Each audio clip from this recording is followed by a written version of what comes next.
Hello and welcome to Hollywood at Home from Arizona Public Media. I'm Victoria Lucas. If you're ready for romance, dancing, a bit of comedy, and lots of nostalgia, then you've come to the right place because tonight's movie is Dirty Dancing, the little film that became a surprise mega hit when it was released in 1987. The year is 1963, and young Frances Houseman, known to everyone by her nickname Baby, is resigned to spending yet another boring summer with her parents and sister at a sleepy Catskill resort. But her life is unexpectedly transformed when she meets the camp dance instructor and falls in love. Jennifer Grey stars as the girl who grows up during the course of one memorable summer. Patrick Swayze turns in a star-making performance as the charismatic dance teacher, and veteran actor Jerry Orbach shines as Baby's loving but somewhat clueless father. Screenwriter Eleanor Bergstein based the story on episodes from her own childhood. She, too, had been nicknamed Baby and had spent summers with her family in the Catskills. She especially loved the dance studios at the resorts, saying, "I pressed my 10-year-old nose against the windows and kept it there until I was old enough to go inside."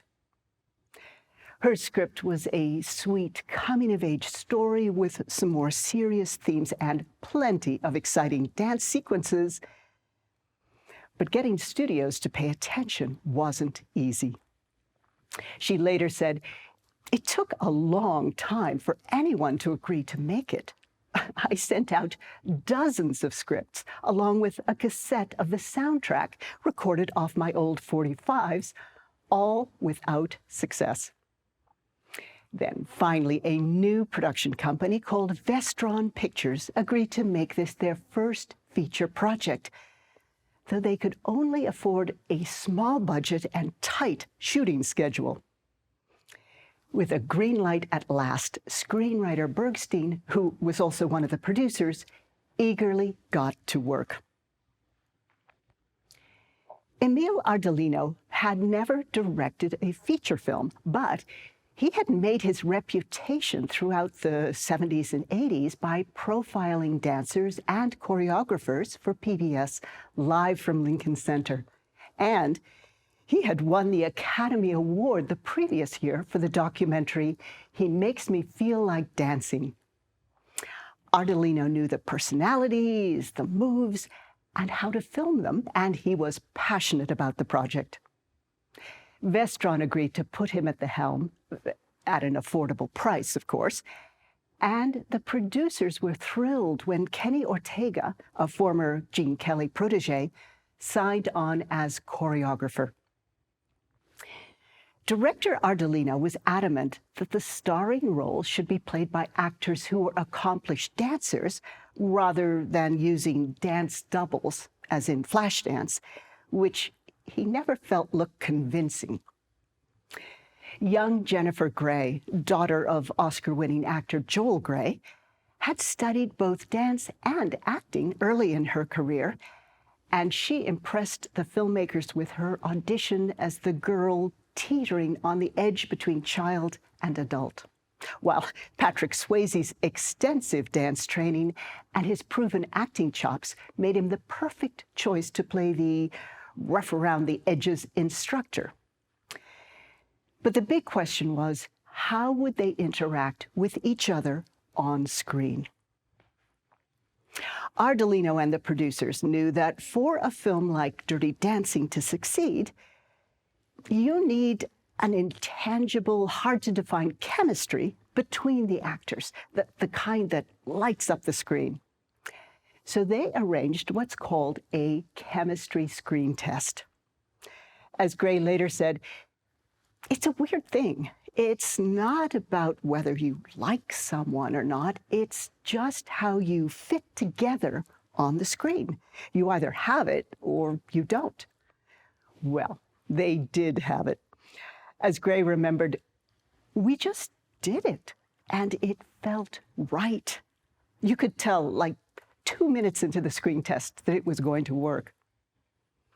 Still, good chemistry aside, she was not entirely confident. She remembered, I had never danced in front of anyone before, except the kids in my dance class, ever. When we shot the Mambo scene with 350 extras and 100 crew members with lights and other equipment, it was very exciting, but it was really scary. Well, maybe so, but her dance partner, Patrick, had nothing but praise for his co-star, saying, "She's amazing. She's got incredible natural talent, and she jumped right into it. She made the dance her own and put a sensuality into her moves that staggered everybody." So far, so good. But before the filmmakers could put actors in front of cameras, they would need to find a location. The story takes place in summer, but a suitable resort in the Catskills couldn't be filmed during summer because it would be packed with paying guests. And it couldn't be shot later because the weather would turn too cold too soon. So they turned their eyes south to Virginia and the mountains of North Carolina, where they found a former Boy Scout camp and an empty resort hotel that could be combined through editing into one connected setting.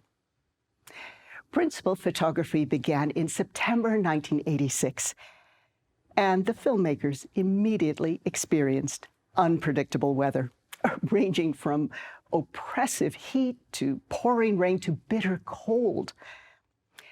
They shot a major interior dance sequence when the outside temperature was 105 degrees, with studio lights and other equipment raising the inside temperature to about 120. According to choreographer Kenny Ortega, the production nurse ran around the set constantly, supplying Gatorade, oxygen, and cool cloths, while the dancers and crew bravely carried on. And then, naturally, when the time came to shoot the sequence where Gray and Swayze swim in a lake, it was, as Swayze put it, horrifyingly, hypothermically cold. In his autobiography, he wrote, "We filmed that scene over and over for different camera angles. And despite the fact Jennifer is very light, when you're lifting someone out of the water, even the skinniest little girl can feel like 500 pounds. Gray later said, "There's no way I would go in that lake now, but hey, I was young and hungry." Ironically, the production company, Vestron Pictures, was convinced the film would flop.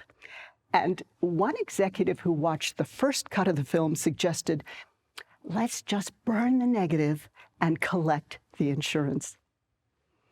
Writer-producer Eleanor Bergstein remembered, "We were told repeatedly, even by our studio producers, that the movie would go straight to video bins after a few days in the theater." But critics and audiences disagreed, loving the combination of nostalgia, romance, dancing, and endearing characters.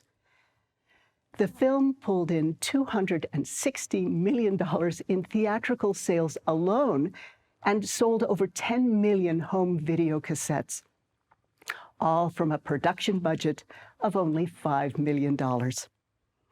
And even 35 years after the movie came out, the Virginia resort, where many of the scenes were filmed, continues to host hugely popular Dirty Dancing-themed weekends, complete with a screening of the movie, group dance lessons, scavenger hunts, and a watermelon toss. You'll understand that when you see the movie. So please sit back and be reminded that one summer and one love can change your life forever. From 1987, it's Dirty Dancing.